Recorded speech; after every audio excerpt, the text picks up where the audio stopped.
নমস্কার, welcome to our channel নাসিকের বাংলা রান্নাঘর। তো আজকে হচ্ছে আমি বানাবো পাতুড়ি। আর পাতুড়ি মানে হচ্ছে আলুর পাতা বলেন বা কচুর পাতায় মারাঠিরা বলে, কচুর পাতার আলুর পাতার বড়া। তো ওটা আমি আজকে বানাতে চলছি। আর হচ্ছে এটা কিন্তু অনেক সুন্দর টেস্টি লাগে, ডাল দিয়ে খান বা ডাল ভাতের সঙ্গে খান বা এমনি খান, কিছু পেলেও খান, ওটা অনেক ভালো লাগে। তো আমি এই ভিডিওটা এখান থেকে স্টার্ট করছি, আপনারা দেখতে থাকুন।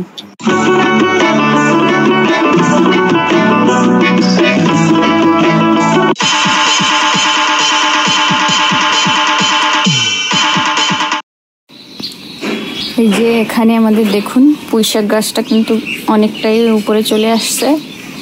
এখানেও এই যে চলে যাচ্ছে, ভীষণ হওয়া হয়েছে পুঁইশাক গাছ, চারা ভরে গেছে। এটা তুলে তুলে আবার লাগাতে হবে। আর বেগুন গাছটা কি হচ্ছে কি জানি, বেগুনগুলো সব দেখুন কত বড় বড় বেগুন হয়ে যে এরকম শুকিয়ে পড়ে যাচ্ছে, নিজের থেকেই পড়ে যাচ্ছে। আর এই যে হচ্ছে এই কচু, কালো কচু যাকে বলে, এই যে এরকম থাকে, এটা কিন্তু কচু হয় না আর বা এটাও খাওয়া যায় না, এটা শুধু ওই পাতা খেতে হয়। তো এটা দিয়ে আমরা আজকে বড়া বানাবো। এখানে মহারাষ্ট্রের লোকরা বানায়, সেই স্টাইলে বানাবো। আর খেতে কিন্তু দুর্দান্ত হয়। আপনারাও আমার রেসিপিটা ফলো করে একবার বানিয়ে দেখবেন, যদি এই কচু পাওয়া যায়। এই কচু না হোক গাঠি কচু হলেও হবে।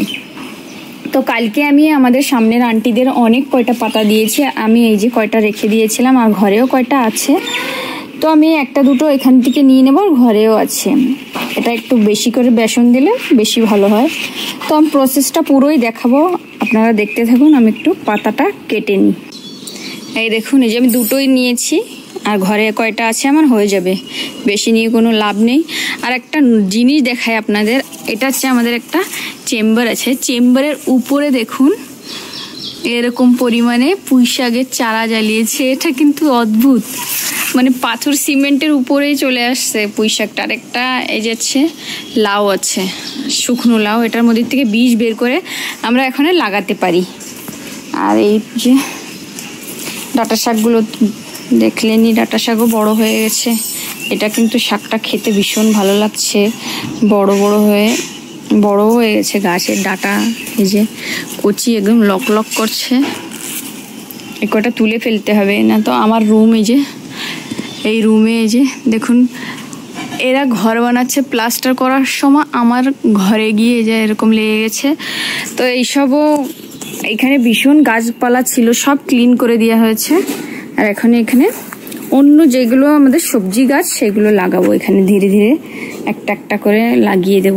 আর বৃষ্টিও আমাদের এখানে স্টার্ট হওয়ার পথে, এতদিন তো স্টার্ট হয়ে যায়, কিন্তু এবার একটু টাইম লাগছে। যাই এবার আমি ঘরের দিকে। কয়টা ভুট্টা গাছও লাগাতে হবে, ওই পাশেরটায় লাগাবো। এই যে এইখানে লাগাবো ভুট্টা গাছ। এই যে আজকে আমি বানাবো কচুর পাতার বড়া, তার জন্য এই যে রসুন ছিলে নিই। কয়টা রসুন আমার ছিলতে হবে, তো একটু বেশি লাগবে, যেন আমি রসুন কয়টা ছিলে নিই। এই যে আলুর পাতার বড়ার জন্য আমি গোটা জিরেটা এরকম গ্রাইন্ড করে নিয়েছি।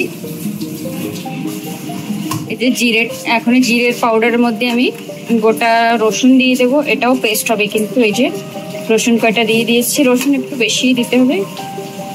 এই যে আর কাঁচা লঙ্কা আপনাদের হিসাব মতো দেবেন।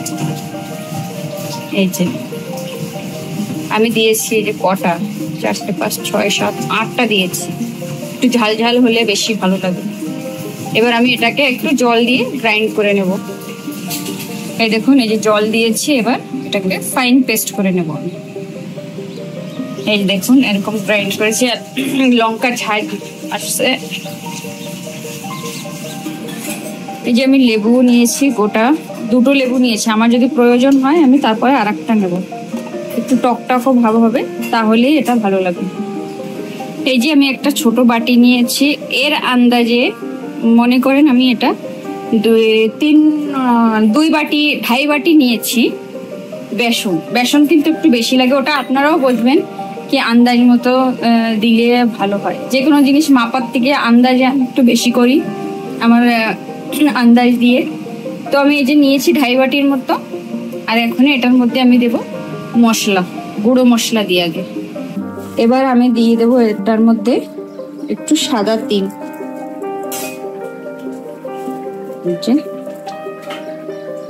অল্প একটু। এবার এটাকে মিক্স করে নিই ভালো করে।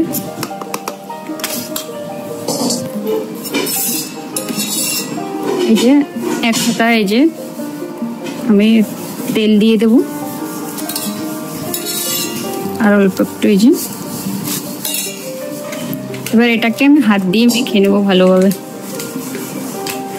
সুন্দরভাবে মেখে নেব। এই যে লেবুর রসটা আমি নিয়ে নেব। বাবা শক্ত লেবু।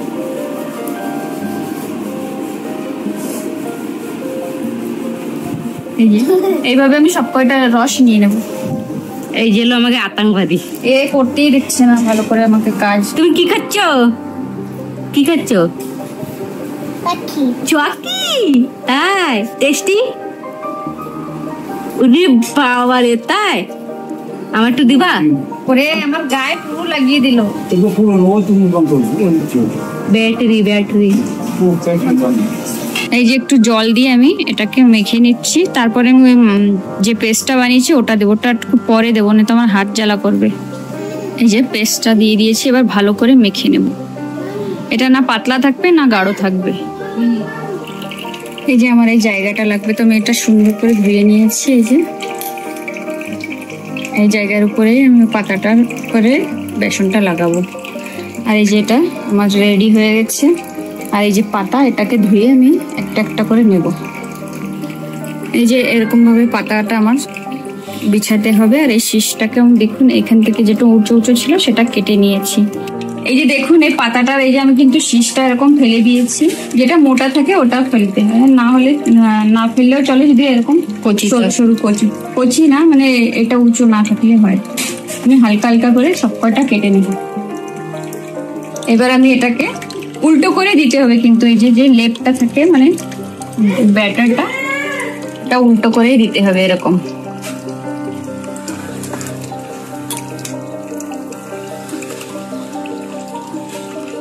এইখানে লোকরা একদম অল্প অল্প দেয়, ওটা কিন্তু আমাদের ভালো লাগে না। বেসনটা একদম অল্প দেয়, আর যার যেমন সামর্থ্য ওরকম দেয়। বেশি পরিবার কারোর আছে, কেউ সামর্থ্য থাকে কেউ না, সেরকম বানায় এখানে লোকরা। আর আমরা একটু একটু বেশি করেই দিই। যত বেশি দেবেন ততই ভালো লাগবে। তারপরে এই আর একটা পাতা দিয়ে দেবো। সেম প্রসেস ওরকমই করবো। এরকম ভাবে আমি সব কয়টা পাতা লাগিয়ে নেব।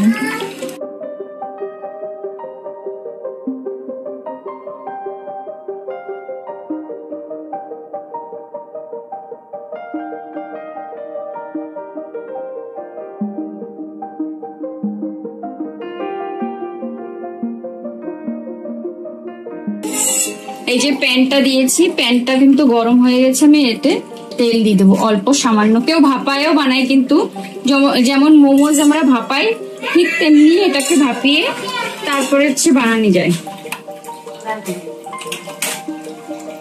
পুরো সব জায়গায় আমি তেলটা স্প্রেড করে দিই। এবার আমি এটাকে এর মধ্যে দিয়ে দেবো। এটা তেলে সিদ্ধ হবে আগে। আর যেই বেসনটুকু আছে ওটা হচ্ছে আমরা এর উপরে দিয়ে দেবো এইভাবে। এই যে এবার আমি এটাকে ঢাকা দিয়ে দেবো। এটা কিন্তু একদম আস্তে হবে, না হলে জ্বলে যায়। এটা ঢাকা। এই দেখুন, এই যে আমি এক পাশ কিন্তু উল্টে দিয়েছি, সেটা দেখানো হলো না। আর এই যে আস্তে আস্তে আবার হচ্ছে, কিন্তু এই দেখুন এই যে আস্তে আস্তে হবে আর ফুলে যাবে। এটা যখন সিদ্ধ হয়ে যাবে ফুলে যাবে। এই দেখুন ফুলে গেছে কেমন। এই যে মানে সিদ্ধ হচ্ছে, অলমোস্ট সিদ্ধ হয়ে গেছে, এই জন্য এরকম ফুলে গেছে। এই যে এরকম হয়েছে। আমি এখানে একটু সময় রেখে দেবো, আরো 10-5 মিনিট। তারপর এটাকে বন্ধ করে দেবো, ঢাকায় রেখে দেবো। এই যে এটা আমি কিন্তু 20 মিনিটের মতো আমি ঢেকে রেখে দিয়েছিলাম। এমনি জাল গ্যাস অফ করে দিয়েছিলাম। আর এখন আমি এটাকে স্লাইস বানাবো। স্লাইস বানাই তাই ফ্রাই করব। তারপরে এই যে এবার এটাকে মাঝখান থেকে আমি কেটে নিই। এই দেখুন কি সুন্দর সিদ্ধ হয়ে গেছে, মাঝখানটা একদম ফাঁকা ফাঁকা হয়ে গেছে, মানে এটা সিদ্ধ হয়েছে সুন্দর। আর গরম এটা এখনো, আমি এখন এটাকে স্লাইস স্লাইস বানিয়ে নিই। এই যে স্লাইসগুলো সব বানানো হয়ে গেছে। আর আমি যে প্যানটা আবার দিয়েও দিয়েছি, এটার মধ্যে আমি তেল দিয়ে দেবো। ওখানে গরম হয়ে গেছে প্যান, এবার তেল দিয়ে দিই।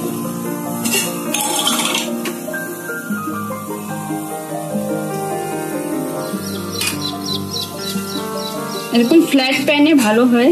অবশ্যই আমাদের প্যানটা অত ভালো দেখতে না, কিন্তু ক্লিন আছে, এরকম না যে নোংরা। এটা ননস্টিক, আদা আছে আদা নেই। এবার আমি একটা একটা করে এটা দিয়ে দেবো। এটা কিন্তু খিচুড়ির সঙ্গে খাওয়া যায় বা এমনি শুধুও খায়, কেউ কেউ শুধুও খায়, মানে আপনার রুটির সঙ্গেও খাওয়া যায়। এটার আবার তরকারিও রান্না করা যায়। আগে লো ফ্লেমে ভাজতে হবে, তারপরে যখন আমরা নামাবো তার একটু আগে হাই ফ্লেম করে দিতে হবে। দেখুন দেখতে লাগছে মাছ ভাজা হচ্ছে, ওরকম পিস হয়েছে। এটা আস্তে আস্তে ভাজা হতে থাকবে। এখন এটা এক পাশ পাল্টিয়ে দিই, তারপরে আস্তে আস্তে হবে এটা।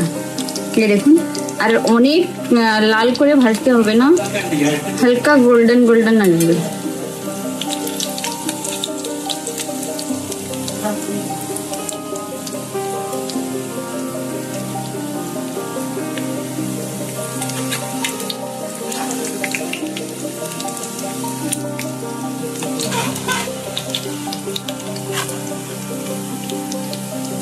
আমি লো ফ্লেম করে দিই, একটু হাই করে দিয়েছিলাম, আবার লো করে দিই।